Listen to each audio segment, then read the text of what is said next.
He didn't even bother to look up when I walked in. "Cameron Pierce," he said, flipping through the termination papers like he'd been waiting for this moment his whole life. "Your time here is over." I remember how tight my grip got around the coffee cup I brought, a premium roast. Though he probably couldn't tell the difference between that and instant. It suddenly felt useless in my hand. The steam rose between us like a quiet wall hiding what he didn't know. I gave him a small smile. He thought it was disbelief. It wasn't, it was patience. 2 years earlier, I was the one who hired him. Ethan Cross, polished, confident, with that smug kind of grin that made people believe he ran the place already. I had built this company from my garage, brick by brick, line by line of code. He came from one of those Ivy League schools that practically teach charm as a degree. I liked him at first, maybe because I saw pieces of my younger self in him, ambitious, bold, unafraid to take chances. 6 months later, I made him Chief Operations Officer. My mistake wasn't trusting him. It was trusting him too fast. The warning sign started small. A changed password on a shared drive, missing figures in a report, a board meeting that somehow didn't include me. By the time I connected the dots, Ethan had already begun playing his game, whispering to investors, promising modern leadership, painting me as a sentimental founder who'd outgrown his own company. And they bought it. When the vote came to replace me as CEO, I didn't fight. Not on the surface, anyway. I signed the papers, smiled for the press release, even shook his hand. Everyone thought I was stepping down with grace. None of them saw the amendment I'd filed just 2 days earlier. A transfer of dormant shares from a silent partner I quietly bought out. That little move gave me 51% ownership. I told no one.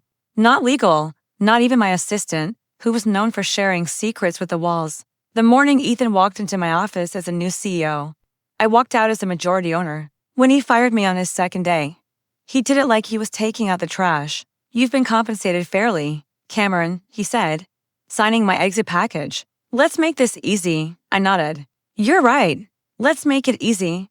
He didn't notice how I studied his signature, quick, sloppy. He didn't notice the small microphone built into my pen, recording every word. Truth is, he didn't notice much at all. Arrogance has a way of blinding you to details that matter. That night, I sat in my apartment, combing through the company's digital skeleton, the contracts, the hierarchy, the voting rights. He'd worked fast, replacing my people, rewriting systems, even swapping out the office coffee vendor. He was erasing me. I couldn't let that stand. So I waited. By Wednesday evening, I got the call. The board wanted a restructuring meeting Thursday morning. Ethan sounded confident. He had no idea the vote couldn't happen without majority approval. Mine. The next morning, I dressed with intention, dark suit, navy tie, not a trace of a smile. The coffee I carried wasn't for comfort this time. It was for punctuation. When I entered the boardroom, the chatter died instantly. The table was full. Investors, department heads, and Ethan at the head, wearing that trademark smirk, sharpened for business. "Cameron," he said smoothly, "you don't have clearance to sit." I wouldn't finish that sentence, I interrupted. Calm and steady, the kind of calm that makes people uneasy. He blinked. "Excuse me?" I set my coffee on the table and opened the folder in my hand. "You'll find the updated ownership filings with the SEC, dated 48 hours before my resignation. You might want to check the signature." His jaw twitched. He tried to laugh it off. "That's impossible." But when the company lawyer pulled up the document on his tablet, the color drained from Ethan's face. "I own 51%, I said quietly. "You can finish the coffee while it sinks in." The room rippled with tension. The board exchanged looks. Ethan's voice cracked the silence. "You planned this?" "No," I said. "You did. You just built your throne on my floorboards."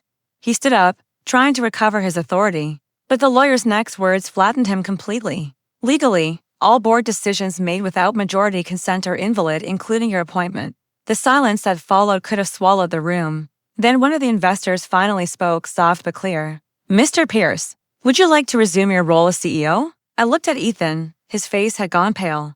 His hand trembled slightly. The confidence, the swagger, all gone. The mask had cracked. "No," I said. "I'm not here to lead. I'm here to clean up."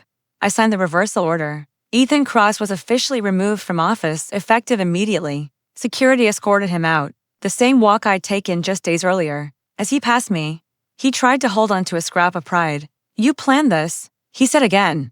I met his eyes. "I learned from you." That night, I sat in my old office, his office, now mine again. The skyline shimmered against the glass, a reflection of power changing hands. I brewed the same coffee brand he'd mocked on my last day and poured myself a cup. Revenge didn't roar. It whispered, quiet and precise. I didn't destroy him publicly.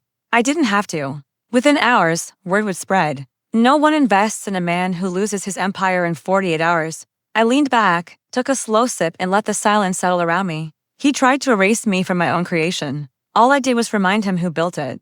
In the end, I didn't just reclaim my company. I reclaimed the story. Because sometimes the best revenge isn't fire or fury, it's ownership. Ownership of what's yours and of the exact moment they realize it.